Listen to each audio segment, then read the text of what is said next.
नमस्कार, मैं हूं आपके साथ अंकिता पाल और आप सभी का हमारे छत्तीसगढ़ में स्वागत है। अहिरवारा विधायक डोमलाल कोरसरवाड़ा के निवास स्थान पर जनदर्शन के दौरान जनप्रतिनिधियों से लेकर ग्रामीण तक अपनी समस्या लेकर पहुंचे, जिसको लेकर विधायक ने अधिकारियों से चर्चा की और कार्य को पूरा करने से संबंधित निर्देश भी दिए हैं। विधायक ने अपने विधानसभा क्षेत्र के सभी निवासरत लोगों की समस्याओं को भी सुना, जल्द से जल्द समस्याओं के निवारण का भी आश्वासन दिया है। साथ ही उन्होंने सुशासन तिहार के संबंध में कांग्रेस के द्वारा लगाए गए आरोपों का खंडन भी किया है और कहा कि सुशासन तिहार में हम आप लोगों की समस्याओं का निवारण कर रहे हैं। कांग्रेस का काम है लोगों से झूठ कहना। कांग्रेस द्वारा प्रधानमंत्री आवास योजना का वादा करके उन्हें निराश किया गया है, परंतु हम अपनी सरकार में सभी ग्रामीण से लेकर आम नागरिकों के विकास पर ध्यान देने का काम कर रहे हैं।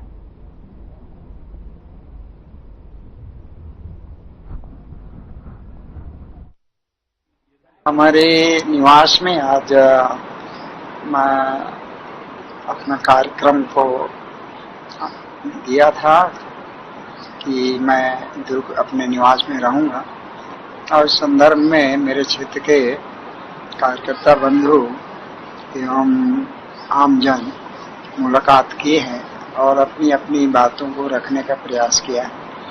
हमारे आसपास के और पूरे मेरे क्षेत्र के बहुत सारे गांव का कार्यकर्ता और जिसको मांग है वो लोग आए हुए थे। अभी मात्र कुछ राशि की मांग करते हैं और कोई भवन बनाने का, कोई डोम बनाने का। निश्चित तौर पे क्षेत्र में इसका भरपूर विकास हो रहा है और लगातार हम राशि विधायक निधि से भी और अन्य मदों से भी हम दे रहे हैं। हमारा प्रदेश का मुखिया आदरणीय विष्णुदेव साय जी का जो सुशासन है, जो त्योहार मना रहे हैं, निश्चित तौर पर उसका लाभ आम जनता को मिल रहा है और शिविर में सभी जनता अपनी मांग को लेकर आ भी रहे हैं। विशेष तौर पर राजस्व विभाग की समस्या जो है उसमें अधिक आवेदन होने का जानकारी मिली है और बाकी विभागों में अच्छा काम भी हो रहा है। और मैं गोढ़ी भी गया था, जहाँ पर हमारे प्रदेश के सचिव आदरणीय सुब्रत साहु जी और कलेक्टर महोदय, एसडीएम सभी अधिकारी मौजूद थे। वहाँ पर सुचारू रूप से उसका संचालन भी हुआ और जो रुके हुए काम थे उनका पूरा वही स्थल पर उसका समाधान भी किया है। आदरणीय विष्णुदेव साय जी का बहुत आभार व्यक्त करता हूं कि मेरे अहिरवारा विधानसभा में उनके मार्गदर्शन में बहुत अच्छे काम हो रहे हैं। बहुत बहुत धन्यवाद। बहुत बहुत सुशासन तिहार चल रहा है, कांग्रेस यानी पूरी तरह से सिर्फ दिखावे के लिए सुशासन तिहार मनाया जा रहा है। कांग्रेस की जो बात है हमेशा झूठ बोलने का प्रयास करता है। कांग्रेस तो खुद काम कर नहीं पाए, आवाज गरीबों का दे नहीं पाए और किस मुंह से वो बात करता है। कांग्रेस का जो झूठा काम है वो हमेशा झूठी बात करेगा और हमारे जो कहना है भारतीय जनता पार्टी का जो कहते हैं उसको पूरा करते हैं। आदरणीय मोदी जी की जो गारंटी है उसको हमारे मुख्यमंत्री जी कर रहे हैं और निश्चित तौर पर इसका लाभ आम जनता को मिल रहा है।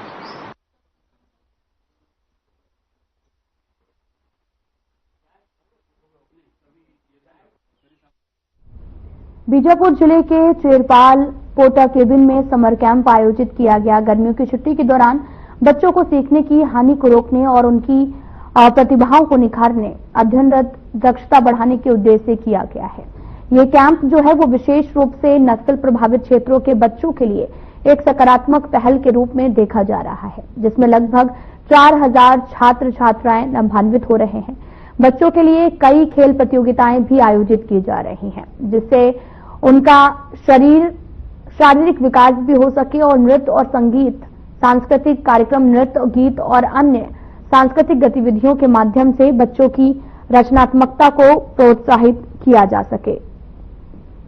साथ ही बुनियादी शिक्षा शासन के निर्देशानुसार सुबह 2 घंटे में लगभग 400 स्थानों पर बुनियादी शिक्षा की कक्षाएं लगाई जा रही हैं, जिसमें कमजोर बच्चों को विशेष लाभ मिल रहा है।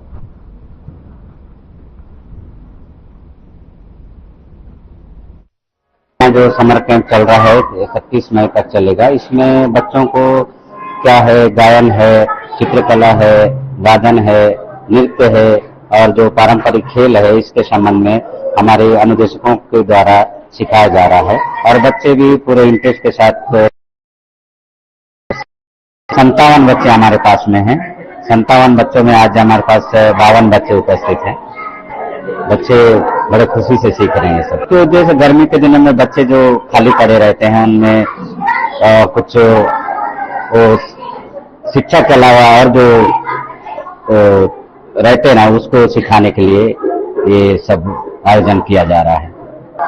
वही 57 बच्चे भाग लिए हैं उपस्थित, मतलब उनका जो नामांकन है 57 का है और आज 52 बच्चे हैं हमारे पास। पोटा केबिन चरपाल का अनुदेशक हूँ और इस पोटा केबिन का समर कैंप का आयोजन से जो बच्चे इस घर में रह के और कहीं खेल में अगर जाते थे, मगर यहाँ पे आने के बाद एक दूसरे से भी सीख रहे हैं पारंपरिक खेल, नृत्य, खेल, गायन इत्यादि सीखकर अपने स्किल्स को और डेवलप कर रहे हैं और बच्चे का और अच्छा ग्रोथिंग होगा और डायरेक्ट यहाँ से हम लोग डायरेक्ट नया शिक्षा सत्र से जुड़ेंगे तो बच्चे और अच्छे से केस करके अच्छे आगे बढ़ पाएंगे। और मुख्यालय बस एक ही गांव के चरपाल से ही है, सारे बच्चे जितने भी यहाँ पे उपस्थित हैं और जो भी सीख रहे हैं सिर्फ और सिर्फ चरपाल के ही बच्चे हैं।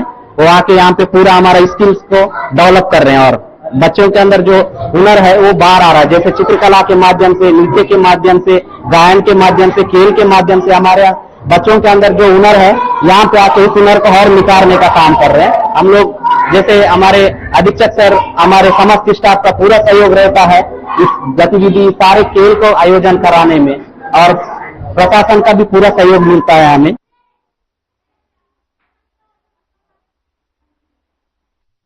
केंद्र सरकार द्वारा सभी राज्यों को निर्देशित किया गया है कि सभी वाहनों में, चाहे 4 व्हीलर हो, 2 व्हीलर हो, सभी में हाई सिक्योरिटी नंबर लगाना अनिवार्य है, क्योंकि देखा जा रहा है कि लगातार गाड़ियों की चोरी हो रही है। चोर गाड़ी के नंबर प्लेट चेंज कर देते हैं, इससे पता नहीं चल पाता कि गाड़ी किसकी है, लेकिन हाई सिक्योरिटी की नंबर लगाने से पता चल जाएगा कि गाड़ी का मालिक कौन है और चोरी को रोकने के लिए हाई सिक्योरिटी नंबर लगाने को कहा गया है। इसलिए आपको यह भी बताते चलें कि राज्य सरकार द्वारा अनिवार्य भी कर दिया गया है कि सभी को हाई सिक्योरिटी नंबर लगाना अनिवार्य है, नहीं तो सभी का एक दिन के हिसाब से 400 रुपए का चालान काटा जाएगा। साथ ही ट्रैफिक विभाग के द्वारा ये सब नंबर प्लेट आरटीओ के द्वारा चेंज किया जा रहा है।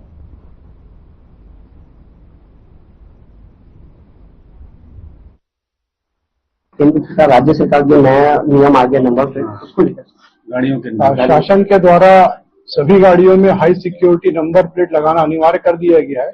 इस नंबर प्लेट के माध्यम से हमें एक क्लिक पे ही सारे डिटेल गाड़ियों के बारे में मिल जाती है और इससे जो है चोरी की गाड़ियों में यह फर्जी नंबर प्लेट लगा के घूमना बंद हो जाएगा। इससे काफी पुलिस को सहायता मिलेगी, लोगों को मदद मिलेगी। आपके माध्यम से लोगों से अपील करते हैं कि सभी अपनी गाड़ियों में अनिवार्य रूप से इसको लगाएं, अन्यथा फाइन का सामना करना पड़ेगा। इसके लिए सभी लोग आरटीओ कार्यालय से संपर्क करके अपनी गाड़ियों में इस नंबर प्लेट को लगवा सकते हैं। सर कब तक चलेगा सर? कब तक चलेगा सर ये नियम? जब तक नंबर प्लेट नहीं लगेगा तब तक 100% गाड़ियों में नंबर प्लेट लगाया जाना अनिवार्य है। क्षेत्र में जल जीवन मिशन का हाल बेहाल है, जिसका उदाहरण डोंगरगढ़ का ग्राम खोटिया बना हुआ है, जहां 2 सालों पहले जल जीवन मिशन के तहत टंकी का निर्माण तो करा दिया गया, लेकिन टंकी में पाइप का कार्य नहीं हो पाया, टंकी में एक बूंद पानी नहीं पहुंच पाया। इसके ग्रामीण से आपको बताते चले कि इसके निर्माण से ग्रामीणों को अब तक कोई भी लाभ नहीं मिल पाया है और ग्रामीण को भी इस भीषण गर्मी में पानी के लिए तरसना पड़ रहा है। साथ ही पाइपलाइन के लिए भी गड्ढा करके छोड़ दिया गया है, जिससे आवागमन में भी समस्याएं हो रही हैं।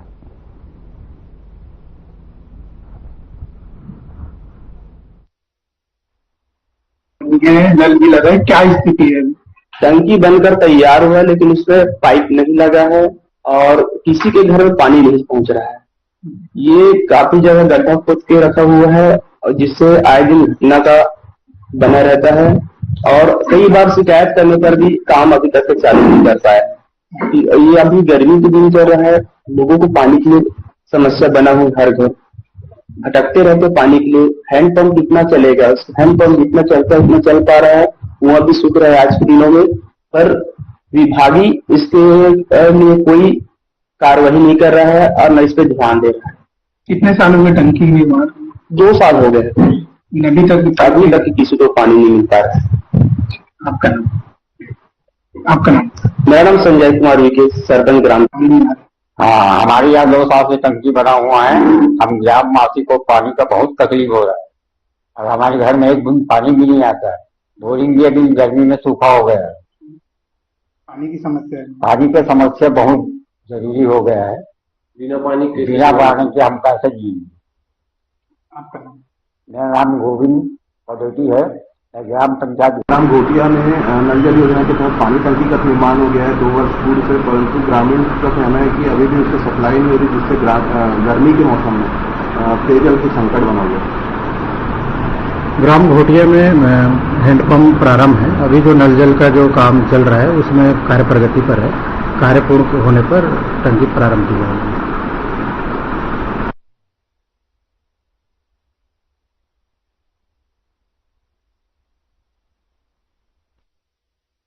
खैरागढ़ थाना के जलबांधा चौकी क्षेत्र अंतर्गत रेगा कठेरा में मामूली बात पर अपने बड़े भाई की हत्या करने के बाद फरार चल रहे आरोपी राकेश मंडावी को पुलिस ने गिरफ्तार किया है। आरोपी ने अपने भाई की इसलिए हत्या कर दी क्योंकि वह उसकी शादी नहीं करा रहा था। इस मामले में भारतीय न्याय संहिता बीएनएस की धारा 103(1) के तहत में मामला दर्ज किया गया है और मामले की कार्रवाई भी लगातार की जा रही है। एसपी त्रिलोक बंसल ने बताया कि 16 मई को ग्राम रेखा कठेरा में राकेश मंडावी ने अपने बड़े भाई प्रदीप मंडावी से इस बात पर नाराज होकर लकड़ी के बत्ते से मारपीट की और उनकी मौत हो गई।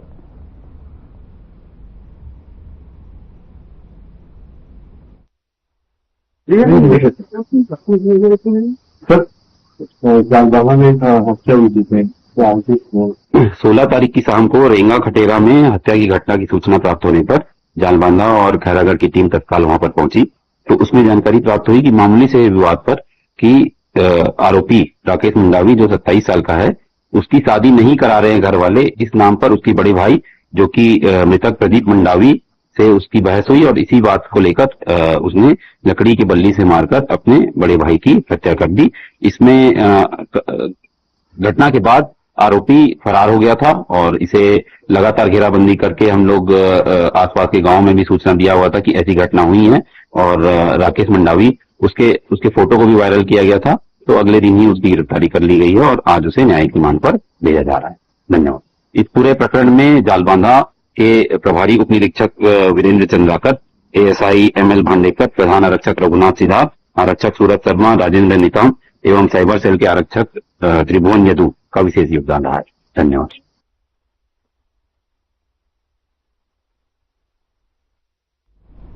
दुर्ग में बीती रात उर्स के दौरान हाई वॉल्यूम साउंड सिस्टम और तेज आवाज में बज रहे डीजे पर दुर्ग पुलिस प्रशासन ने बड़ी कार्रवाई की है। ध्वनि प्रदूषण नियंत्रण नियमों का उल्लंघन करने पर 5 डीजे पावर जोन जब्त किए गए हैं।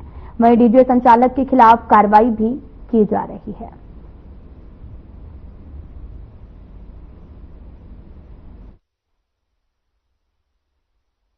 दुर्ग में कल उर्स के दौरान जो प्रतिबंधित वाहनों पर डीजे माउंट किए हुए थे, बॉक्सेस माउंट किए हुए थे, जो पॉल्यूशन नहीं रहती उसकी सूचना के आधार पर वीडियो फुटेज के आधार पर मौके पर से 5 वाहनों पे जो डीजे माउंटेड वीडियो थे उसको जब्त किया गया है। फिलहाल अधिनियम के तहत कार्रवाई की जा रही है। एमपी एक्ट के तहत से कार्रवाई की जा रही है। जब्ती करके कल माननीय न्यायालय में पेश किया जाए। अभी 5 अलग अलग जो डीजे संचालक हैं उनकी गाड़ियों के खिलाफ कार्रवाई की जा रही है।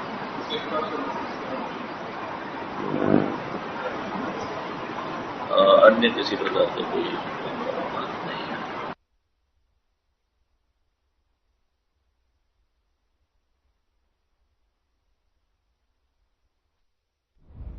बहला फुसलाकर शादी का प्रलोभन देते हुए युवती के साथ में कई सालों से लगातार शोषण करने वाले आरोपी के खिलाफ युवती ने पद्मनाभपुर थाना में शिकायत दर्ज कराई। पुलिस ने शिकायत पर आरोपी के खिलाफ धारा 376 313 के तहत में अपराध दर्ज करते हुए त्वरित कार्रवाई की है। पुलिस ने आरोपी को गिरफ्तार कर न्यायिक रिमांड पर पेश किया है।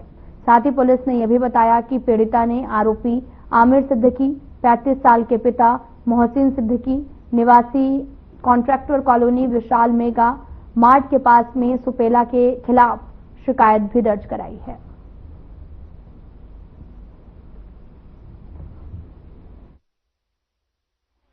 मुकदमा नागपुर थाने में प्रार्थिया ने आकर के रिपोर्ट दर्ज कराया, एक शिकायत दिया कि उसके साथ एक युवक ने 2015 से साथ में रह करके उसके साथ शारीरिक शोषण किया है, अनैतिक कार्य किया है, जिसके आधार पर उस पर संबंधित सुसंगत धाराओं के तहत अपराध करने कर आरोपी को पुलिस को जेल दाखिल किया गया।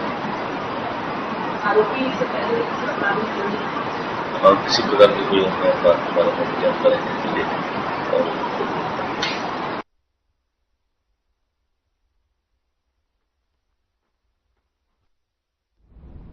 भारतीय सेना के पराक्रम को सलाम करने के लिए पूरे देश में तिरंगा यात्रा निकाली जा रही है। बिलासपुर के तखतपुर विकासखंड के गांव बहतराई में भी तिरंगा यात्रा निकाली गई। कलेक्टर संजय अग्रवाल और एसपी रजनीश सिंह एक साथ में तखतपुर विकासखंड के गांव में पहुंचे हुए थे। देखिए इस रिपोर्ट में।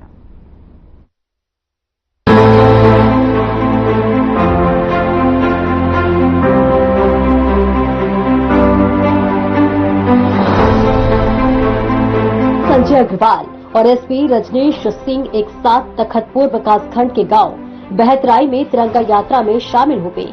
यात्रा का आयोजन NRLM की महिला समूह की अगुवाई में किया गया था। कलेक्टर और एसपी दोनों महिलाओं और ग्रामीणों के साथ तिरंगा रैली में शामिल हो गए। कलेक्टर ने इस अवसर पर भारतीय सेना के ऑपरेशन सिंदूर की कथा सुनाई। पूरे गांव का वातावरण देशभक्तिमय भावनाओं से सराबोर हो गया। सबने भारतीय सेना के पराक्रम को नमन किया। जिला पंचायत सीईओ संदीप अग्रवाल और अतिरिक्त पुलिस अधीक्षक अर्चना झा भी इस अवसर पर मौजूद रहे। उनके माध्यम से जितने हमारे विरोधी थे पाकिस्तान, सबको परास्त कर दिया गया। अच्छा, ये हमारे लिए गर्व की बात है। आपकी तिरंगा यात्रा से क्या होगा जी? आपकी तिरंगा यात्रा से क्या होगा? तिरंगा यात्रा से पूरे देश में जाएगा क्या? जितने सैन्य बल है उसको आप प्राथमिकता दो और हमारे जितने भी हमारे सैनिक हैं उनको आप सलाम कीजिए, चाहे जल सेना हो, चाहे थल सेना हो, चाहे वायु सेना। लोगों में आज बहुत उत्साह है और सेना के प्रति सम्मान को प्रदर्शित कर रहे हैं और सब लोग यहाँ पे आज जितने हमारे क्लब के संगठन सभी साथी, चाहे छात्राएं हो कॉलेज। वहीं कलेक्टर संजय अग्रवाल ने इस पावन मौके पर ग्रामीणों को जल संरक्षण के लिए प्रेरित किया। भू जल स्तर बढ़ाने में योगदान पर उनसे चर्चा की। उन्होंने गांव की स्वयं सहायता समूह की दीदियों और ग्रामीणों से चर्चा करते हुए जल संरक्षण के महत्व को रेखांकित किया। उन्होंने कहा कि पानी की लगातार घटती उपलब्धता पर हम सब के लिए चिंता का विषय है। इसके साथ ही उन्होंने सुझाव दिया कि परंपरागत धान की खेती के स्थान पर ऐसी फसलें अपनाई जाए जिनमें जल की खपत हो और इसके साथ ही उन्होंने वर्षा जल संचयन को अनिवार्य बताते हुए कहा कि इससे न केवल भूजल स्तर में वृद्धि होगी बल्कि भविष्य के लिए जल की सुरक्षा भी सुनिश्चित होगी। स्व सहायता समूह की दीदियों ने इस दौरान गांव में नशे की बढ़ती समस्या और अवैध शराब की बिक्री के कारण गांव में बढ़ती नशाखोरी की शिकायत की। इस पर पुलिस अधीक्षक रजनीश सिंह ने तुरंत संज्ञान लेते हुए गांव में चलित थाना प्रारंभ करने की बात कर समस्या के निवारण का आश्वासन दिया। उन्होंने कहा कि अवैध गतिविधियों पर कड़ी कार्रवाई की जाएगी और गांव को नशा मुक्त बनाने के लिए हर संभव प्रयास किए जाएंगे। कार्यक्रम में जिला पंचायत के अधिकारी, कर्मचारी और बड़ी संख्या में ग्रामीण जन समूह की महिलाएं मौजूद रहीं।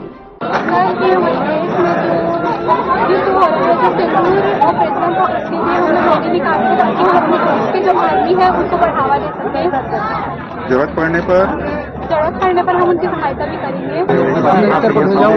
हमारे बच्चे भी और गौरव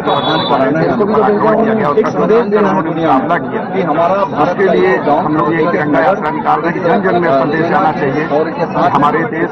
गौरतलब है कि जिला प्रशासन की तरफ से जल संरक्षण के लिए लोगों को जागरूक करने के उद्देश्य से मोर गांव मोर पानी अभियान की शुरुआत की गई है, जिसमें ग्रामीणों को वर्षा जल को संरक्षित करने के लिए जागरूक किया जा रहा है। Bureau report.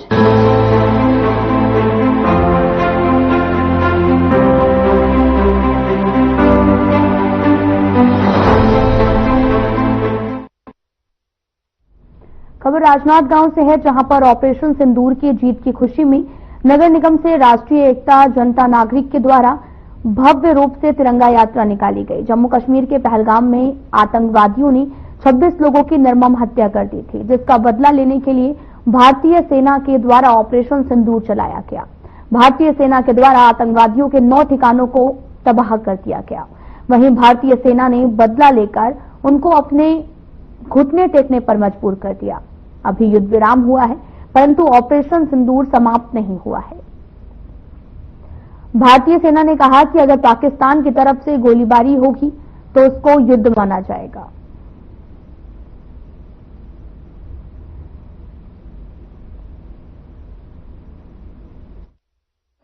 हमारी बहनों के सिंदूर उजड़ गए और वो सिंदूर बार बार चीख चीख के पूछ रहे थे कि बदला कब होगा। माननीय प्रधानमंत्री जी ने, माननीय गृह मंत्री जी ने बता दिया कि वो सिंदूर की कीमत यह है कि पाकिस्तान को तबाह कर सकते हैं।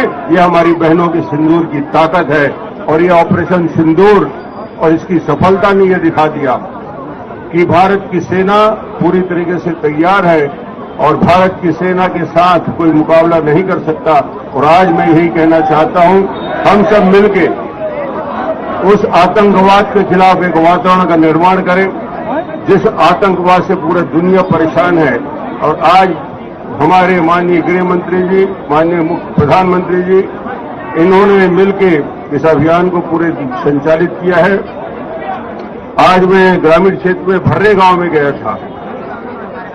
2 बजे से लेकर 3:30 बजे तक भर्रे गांव की महिलाओं ने, बहनों ने बड़ी संख्या में उपस्थित होकर पूरे गांव की परिक्रमा लगा के हाथ में तिरंगा लेके भर्रे गांव के ग्रामीण से शुरू हुई यात्रा अभी हमारे यहां आकर राजनांदगांव के सभी लोगों ने आज उपस्थित होकर अपना आक्रोश व्यक्त किया और साथ ही साथ एकजुटता की ताकत दिखाई। तो भारत एकजुट है और आतंकवाद को हमेशा के लिए समाप्त कर देंगे। ये संकल्प भारत की फौज का है, भारत के एक व्यक्ति का है। धन्यवाद। पूरे देश भर में हमारे जो हर भारतीय के गौरव का प्रतीक है तिरंगा यात्रा पूरे देश भर में निकाली गई। पहलगाम में जो हमारे सिविलियन की हत्या हुई, पाकिस्तान जो शुरू से आतंकवाद का सरपरस्त रहा है, आतंकवाद वहाँ से शुरू से संरक्षण उनको मिलता रहा है। चाहे मैं उड़ी की बात करूँ, पुलवामा की बात करूँ, पहलगाम की बात करूँ, हमारे जल सेना, थल सेना, सभी के लिए और भारत के जो हमारे वीर सैनिक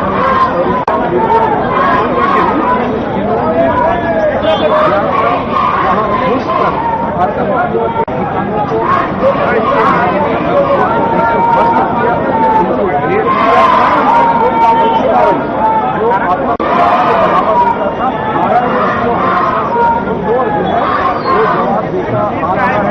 इस बार भी जो हमने पुलवामा का, उड़ी का और पहलगाम का जो है वो बदला लिया है। 100 से अधिक आतंकी जो है मारे गए, जुड़े हुए लोग मारे गए, पाकिस्तान जो है वो घुटने के बल भारत के सामने जो है वो गिड़गिड़ा रहा है। अभी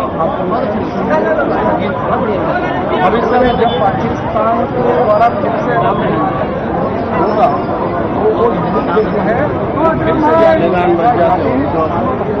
प्रधानमंत्री जी ने उन्होंने संकल्प लिया और उन्होंने देशवासियों से कहा था कि उनको जो है उनकी ऐसी सजा हम देंगे जो वो उन्हें कल्पना नहीं मिली।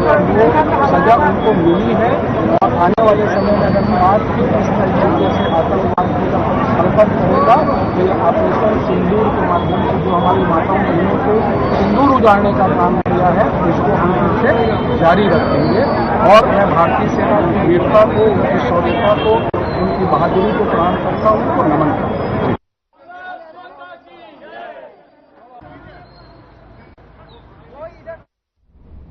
फिलहाल बुलेटिन में इतना ही। नमस्कार।